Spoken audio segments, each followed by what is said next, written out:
صل على سيدنا ومولانا محمد اللهم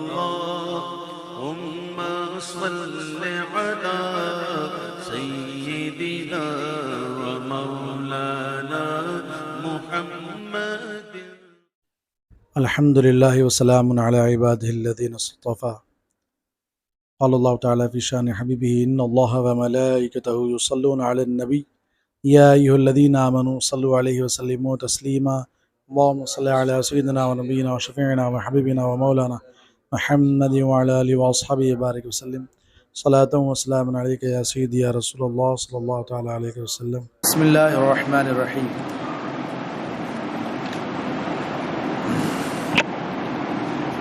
درس تمہید ایمان، جس میں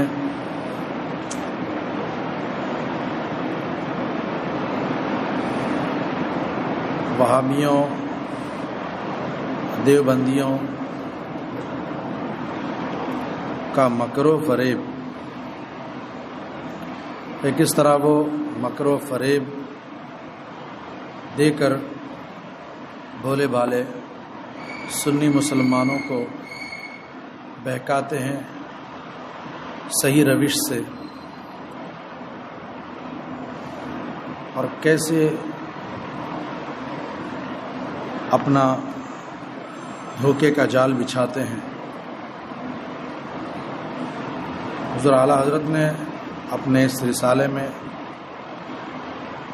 ان کی کذب بیانی، دھوکہ دینے کے مختلف انداز سے آگاہ کرایا ہے. آج مکر چہارم، ان وہابیہ کا مکر چہارم کیا ہے وہ بیان کریں گے. ان کا مکر چہارم، چوتھا مکر ان کا یہ ہے کہ جب انہیں ان کے وہ نام نہاد مولوی جنہوں نے اپنی کتابوں میں سرکار علیہ الصلاۃ والسلام کی گستاخیاں کی، یہ جب انہیں دکھایا جاتا ہے، ان کے ماننے والوں کو دکھایا جاتا ہے، تو وہ اس کا انکار کر دیتے ہیں. یعنی جس نے ان بدگوئیوں کی کتابیں نہیں دیکھی اس کے سامنے صاف مکر جاتے ہیں. ان میں سے اکثر ایسے ہوتے ہیں کہ ان کی ان بدگوئیوں والی عبارتوں سے ناواقف ہوتے ہیں، تو جب وہ سنتے ہیں کہ ہم جن کو اپنا عالم سمجھتے ہیں، جن کی پیروی کرتے ہیں، یہ تو کہہ رہے ہیں کہ انہوں نے اس طرح سے فلاں گستاخی کی ہے، جب کتابیں دکھاتے ہیں تو وہ صاف مکر جاتے ہیں. کیا کہتے ہیں کہ انہوں نے ایسا لکھا ہی نہیں ہے، کہ ان لوگوں نے یہ کلمات کہیں بھی نہ کہے، اور جو ان کی چھپی ہوئی کتابیں، ان کی جو تحریریں ہیں وہ دکھاتا ہے، تو ان میں وہ کہ علم والے ہوتے ہیں.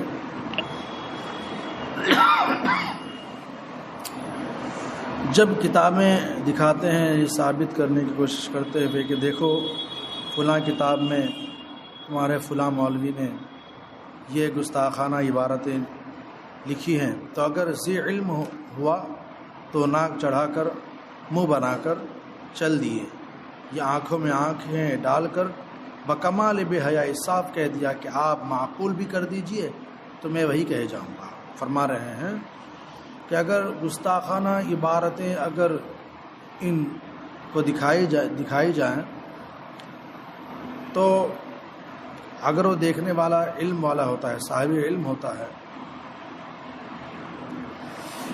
تو ناک چڑھا کر منہ بنا کر چلے جاتا ہے، یا پھر بے حیائی کی حد پار کرتے ہوئے آنکھوں میں آنکھیں ڈال کر یہ کہہ دیتا ہے کہ آپ اگر یہ ثابت بھی کر دینا کہ انہوں نے یہ لکھا ہے گستاخانہ عبارتیں، تو میں تو وہی کہوں گا جو وہ کہہ رہے ہیں، معاذ اللہ۔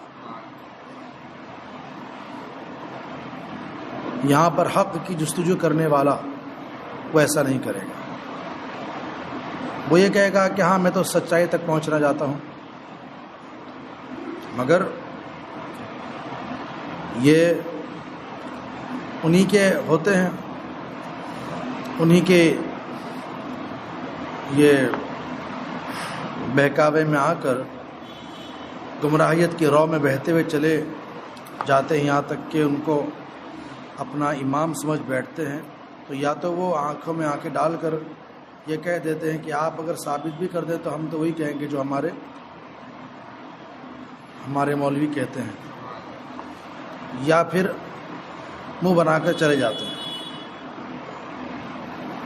فرما رہے ہیں کہ اور اگر بیچارہ بے علم ہوا تو اس سے کہہ دیا ان عبارتوں کا یہ مطلب نہیں، اور آخر میں ہے کیا، آخر میں یہ ہے کیا جو انہوں نے لکھا ہے، یہ در بطن قائل ہے، یعنی ان عبارتوں کا مطلب تو وہی کہے گا، ان عبارتوں کا مطلب تو اسی کو معلوم ہے جس نے یہ کہا ہے۔ جو جاہل ہوتے ہیں، نادان ہوتے ہیں، تو یہ کہتے ہیں کہ اگر انہوں نے ایسا لکھا بھی ہوگا تو اس کا مطلب وہ نہیں ہوگا جو آپ ہم کو بتا رہے ہیں، مطلب تو وہی جانے گا جو لکھا ہے۔ اعلیٰ حضرت فرما رہے ہیں کہ اس کے جواب کو وہی آیت کریمہ کافی ہے کہ یحلفون باللہ ما قالوا وَلَقَدْ قَالُوا كَلِمَةَ الْكُفْرِ وَكَفَرُوا بَعْدَ إِسْلَامِهِمْ، سورہ توبہ کی آیت ہے کہ خدا کی قسم کھاتے ہیں کہ انہوں نے نہ کہا، حالانکہ بے شک ضرور وہ یہ کفر کے بول بولے اور مسلمان ہوئے پیچھے کافر ہو گئے، مسلمان ہونے کے بعد وہ کافر ہو گئے۔ ہوتی آئی ہے کہ انکار کیا کرتے ہیں، یعنی یہ بات چلی آئی ہے کہ یہ لوگ بہت جلدی جو ہے مکر جاتے ہیں، انکار کرتے ہیں، کہتے ہیں کہ ایسا کچھ لکھا نہیں ہے۔ لیکن یہ بھی دیکھا گیا کہ ان کے اندر وہ جو حق تسلیم کرنے کا جذبہ رکھتے ہیں اور اپنا شبہ دور کرنا چاہتے ہیں، وہ سچائی تک پہنچتے ہیں اور گمراہیت سے توبہ بھی کر لیتے ہیں۔ ان لوگوں کی وہ کتابیں کون سی؟ براہین قاطعہ، حفظ الایمان، تحذیر الناس وغیرہ، جن میں کلمات کفریہ ہیں، مدتوں سے انہوں نے خود اپنی زندگی میں چھاپ کر شائع کی، چھاپ کر تقسیم کی، اور ان میں بعض دو بار چھپی، مدت سے علماء اہل سنت نے ان کے رد چھاپے، مواخذے کیے، ان سے بعض پوچھ گچھ کی، انہیں بتایا، انہیں سمجھایا، ان کو جواب دیا، مواخذے کیے۔ وہ فتوے جس میں اللہ تبارک و تعالیٰ کو صاف صاف کاذب، جھوٹا مانا، معاذ اللہ، اور جس کی اصل مہر، حضور اعلیٰ حضرت فرما رہے ہیں کہ جس کی اصل مہری اور دستخطی اس وقت تک اعلیٰ حضرت فرما رہے ہیں کہ جس کی اصل مہری اور دستخطی اس وقت تک محفوظ ہے، اور اس کے فوٹو بھی لیے گئے، جن میں سے ایک فوٹو کہ علماء حرمین شریفین کو اعلیٰ حضرت فرمانے ہیں میں نے دکھانے کے لیے مع دیگر کتب دشنامیہ گیا تھا، سرکار مدینہ طیبہ میں اب بھی موجود ہے، یعنی وہاں کے علماء کرام کو بھی اعلیٰ حضرت فرما رہے ہیں کہ گستاخیاں بھری ہوئی عبارتوں والی کتابیں میں نے اپنے ساتھ لے کر گیا تھا، سرکار مدینہ طیبہ میں بھی موجود ہے۔ یہ تکذیب خدا کا ناپاک فتویٰ 18 برس ہوئے، یہ جنہوں نے ان لوگوں نے کہا تھا نا کہ اللہ تبارک و تعالیٰ جھوٹ بول سکتا ہے، بلکہ اللہ نے جھوٹ بولا، فرما رہے ہیں کہ ان کا یہ ناپاک فتویٰ 18 برس ہوئے۔ یہ کون کہہ رہا ہے؟ اعلیٰ حضرت اپنی زندگی میں کہ 18 برس ہوئے، ربیع الاخر سن ہجری 1308 میں رسالہ سیان الناس کے ساتھ مطبع حدیقۃ العلوم میرٹھ میں معرض کے جواب کے ساتھ شائع ہو چکا۔ پھر سن ہجری 1318 مطبع گلزار حسنی بمبئی میں اس کا اور مفصل رد چھاپا اور اس کا تفصیلی جواب لکھ کر چھاپا۔ پھر سن ہجری 1320 میں پٹنہ عظیم آباد مطبع تحفہ حنفیہ میں اس کا اور قاہر رد چھپا، زبردست سے زبردست رد چھپا، اور فتوے دینے والا جمادی الاخری سن ہجری 1323 میں مرا، اور مرتے دم تک ساکت رہا، مرتے دم تک خاموش۔ فرما رہے ہیں کہ یہ سب کچھ ہوا کہ اس کی گستاخانہ کتابوں کا رد ہوا۔ کیسے رد ہوا؟ تفصیلی رد۔ اور اس کے اندر یہ ثابت فرمایا اعلیٰ حضرت کہ اللہ تبارک و تعالیٰ جھوٹ نہیں بول سکتا۔ وَمَنْ أَصْدَقُ مِنَ اللَّهِ قِيلًا، یہ اس کا فرمان ہے کہ اس سے سچی بات اور کس کی ہو سکتی ہے۔ یہ ثابت فرمایا کہ جھوٹ بولنا عیب ہے اور اللہ تبارک و تعالیٰ ہر عیب سے پاک ہے۔ تو کئی مرتبہ تفصیلی جواب چھپا اور ان کو بتایا گیا، سمجھانے کی کوشش کی گئی۔ فرما رہے ہیں کہ وہ مرتے دم تک کے خاموش رہا، نہ یہ کہا کہ وہ فتویٰ میرا نہیں ہے، حالانکہ خود چھاپی ہوئی کتابوں سے فتویٰ کا انکار کر دینا سہل تھا یا آسان تھا، لیکن پھر بھی وہ کچھ کہا نہیں، اور نہ ہی یہ بتایا کہ مطلب وہ نہیں جو علماء اہل سنت بتا رہے ہیں۔ اس نے یہ بھی نہیں کہا کہ میں نے، یعنی اپنے آپ کو بچانے کے لیے تو بندہ کچھ نہ کچھ کہہ سکتا تھا، لیکن وہ کچھ نہیں کہا۔ اس جس نے لکھا تھا، فتویٰ دیا تھا کہ اللہ تبارک و تعالیٰ نے جھوٹ بولا، مرتے دم تک کے خاموش رہا، جبکہ 18 سال گزر گئے، 18 سال برس جیا اس نے، لیکن کچھ نہیں کہا۔ نہ یہ کہا کہ مطلب وہ نہیں جو علماء اہل سنت بتا رہے ہیں، بلکہ میرا مطلب یہ ہے، نہ کفر صحیح کی نسبت کوئی سہل بات تھی جس پر التفات نہ کیا۔ حضور اعلیٰ حضرت فرما رہے ہیں کہ یہ کوئی چھوٹی موٹی بات نہیں تھی کہ علماء نے اس پر کفر کا فتویٰ دیا۔ کوئی چھوٹی موٹی بات ہو تو بندہ نظر انداز کر دے، لیکن اگر کسی پر کفر کا فتویٰ لگا، اگر کوئی چھوٹی تہمت بھی اگر کوئی لگا دے تو آدمی بگڑ جاتا ہے کہ تو نے مجھے بولا کیسے، ایسے ہاتھا پائی پر اتر جاتا ہے۔ تو فرما رہے ہیں کہ کفر کا فتویٰ لگانا، اس پر کفر کا فتویٰ لگنا، علماء کا کفر کا فتویٰ لگانا، یہ کوئی چھوٹی موٹی بات نہیں تھی، بہت سنگین مسئلہ تھا، پھر بھی کوئی التفات نہیں کیا، نظر انداز کر دیا۔ زید سے اس کا ایک مہری فتویٰ اس کی زندگی اور تندرستی میں علانیہ نقل کیا جائے۔ سورہ اعلیٰ حضرت فرما رہے ہیں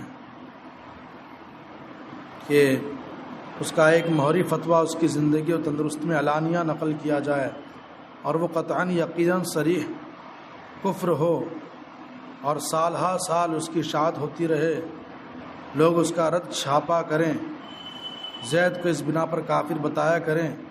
زید اس کے بعد 15 برس جیے اور یہ سب کچھ دیکھے سنے، اور اس فتوے کی اپنی طرف نسبت سے انکار اصلاً شائع نہ کرے، بلکہ دم سادھے رہے یہاں تک کہ دم نکل جائے۔ کیا کوئی عاقل ہے؟ یہ سب ہوا، کیا ہوا کہ اسی کی زندگی میں سال ہا سال تک اس کی لکھی ہوئی عبارتوں والی کتابوں کی اشاعت ہوتی رہی، لوگ اس کا رد کرتے رہے، چھپائی ہوئی، اس کو کافر بتایا گیا۔ اس کے بعد بھی وہ 15 برس جیا، یہ سب کچھ دیکھا، پھر بھی کیا کوئی عقل مند ایسا ہے؟ کیا کوئی عقل مند ایسا ہوگا کہ جو خاموش رہے؟ نہیں، لیکن وہ خاموش رہا۔ گمان کر سکتا ہے کہ اس نسبت سے اس سے انکار تھا۔ کیا کوئی یہ گمان کر سکتا ہے جب وہ خاموش رہا تو کیا یہ کوئی گمان کر سکتا ہے کہ اس بارے میں اس کو انکار تھا، اس نے نہیں لکھا ہوگا، یا اس کا مطلب کچھ اور تھا؟ نہیں۔ اور ان میں کے جو زندہ ہیں آج کے دم تک ساکت ہیں، کیا پتہ چلا؟ پتہ چلا کہ انہوں نے جان بوجھ کر ارادتاً انہوں نے اس طرح کہا، اور اس کہنے پر انہوں نے کوئی شرمندگی بھی نہیں ہوئی۔ اگر شرمندگی ہوتی تو یہ توبہ کرتے، ایمان ہوتا تو توبہ کرتے، اگر یہ سب کچھ ہوا، ان کو جواب دیا گیا، سمجھایا گیا، کفر کا فتویٰ لگایا گیا، مگر پھر بھی خاموش بندہ، تو خاموشی بتا رہی ہے کہ وہ جان بوجھ کر ایسا لکھا، ارادتاً ایسا لکھا۔ فرما رہے ہیں کہ کیا گمان کر سکتا ہے کہ اس نسبت سے اسے انکار تھا یا اس کا مطلب کچھ اور تھا؟ اور ان میں کے جو زندہ ہیں آج تک کے دم تک ساکت ہے، خاموش ہے، نہ اپنی چھاپی کتابوں سے منکر ہو سکتے ہیں، نہ اپنی دشنامیوں کا اور مطلب گھڑ سکتے ہیں، نہ یہ انکار کر سکتے ہیں، انکار کرنے کے لیے بھی ان کے پاس کچھ نہیں ہے، اور نہ کوئی دوسرا مطلب نکال سکتے ہیں۔ فرما رہے ہیں کہ سن ہجری 1320 میں ان کے تمام کفریات کا مجموع یکجائی رد شائع ہوا۔ پھر سے سن ہجری 1320 میں ان کی کفریاتی عبارت کا جواب دیا گیا، سب جتنا بھی تھا سب کچھ جمع کر کے۔ پھر ان دشنامیوں کے متعلق کچھ عمائد مسلمین علمی سوالات ان میں کے سرغنا کے پاس لے گئے۔ علماء میں جو بڑے بڑے علماء تھے وہ لوگ کچھ علمی سوالات لے کر گئے، یعنی جو علماء اہل سنت پوری کوشش کی اس بات کی کہ ان کو سمجھایا جائے اور وہ اپنے کفر سے باز آئیں۔ فرماتے سوالوں پر جو حالت سراسیمگی بے حد پیدا ہوئی، جب علماء اہل سنت نے یہ سب علمی سوالات ان کے پاس لے کے گئے تو خوف اور گھبراہٹ کے مارے وہ پریشان تھے۔ دیکھنے والوں سے اس کی کیفیت پوچھی، مگر اس وقت بھی ان کی تحریرات سے انکار ہو سکا، نہ کوئی مطلب گڑھنے پر قدرت پائی، بلکہ کہا تو یہ کہ میں مباحثے کے واسطے نہیں آیا، نہ مباحثہ چاہتا ہوں، میں اس فن میں جاہل ہوں اور میرے اساتذہ بھی جاہل ہیں، معقول بھی کر دیجئے، میں تو وہی کہہ جاؤں گا۔ اگر کہا تو کیا کہا کہ میں مباحثہ کرنے نہیں آیا ہوں، میں کچھ مناظرہ نہیں کروں گا، میں جاہل ہوں اس فن میں، میرے اساتذہ بھی جاہل ہیں، آپ اگر یہ ثابت بھی کر دیجئے کہ ہم غلطی پر ہیں تو میں تو وہی کہوں گا جو تحذیر الناس میں ہے، ہاں، جو حفظ الایمان میں ہے، جو براہین قاطعہ میں ہے۔ تو دیکھیں، کفر بھی کریں اور کفر کا اعلان بھی کریں اور یہ بھی ثابت کر کے ہم کو کفر ہی پر رہنا ہے۔ وہ سوالات اور اس واقعے کا مفصل ذکر بھی جب ہی 15 جمادی الاخری سن ہجری 1323 کو چھاپ کر سرغنا اور طباع سب کے ہاتھ میں دے دیا گیا، سب اس کا مفصل جواب لکھ کر ان کو اور ان کے جتنے ماننے والے تھے، ان کے چیلے چپاٹے، سب کے ہاتھ میں دے دیا گیا۔ اسے بھی 14 سال ہے، اعلیٰ حضرت اپنی زندگی میں فرما رہے ہیں کہ اس کو بھی 4 سال گزر گئے، صدائے برنخواست، کوئی سنوائی نہیں ہوئی، کوئی جواب نہیں دیا۔ ان تمام حالت کے بعد وہ انکاری مکر ایسا ہی ہے، ان تمام حالات کے بعد وہ انکاری مکر ایسا ہی ہے کہ سرے سے یہی کہہ دیجئے کہ اللہ و رسول کو یہ دشنام دہندہ لوگ دنیا میں پیدا ہی نہ ہوئے، یہ سب بناوٹ ہے۔ اب یہ کہتے ہیں کیا کہ نہیں ایسا انہوں نے نہیں لکھا، یہ غلط بات ہے، تو یہی کہہ دیں گے کہ ارے ایسا کہنے والوں کوئی پیدا ہی نہیں ہوا، یہ سب بناوٹی باتیں ہیں۔ اس کا علاج کیا ہو سکتا ہے؟ اللہ تبارک و تعالیٰ ان کو حیا دے۔ اللہ تبارک و تعالیٰ کی بارگاہ میں دعا ہے کہ اللہ تبارک و تعالیٰ وہابیت سے ہم سب کی حفاظت فرمائے اور وہابیت زدہ لوگوں کو ایمان کی حلاوت عطا فرمائے، جذبہ ایمانی عطا فرمائے، اسلام اور سنت پر زندہ رکھے، اسی پر ہمارا خاتمہ فرمائے۔ سبحانک اللہم و بحمدک لا الہ الا انت استغفرک و اتوب الیک برحمتک یا ارحم الراحمین۔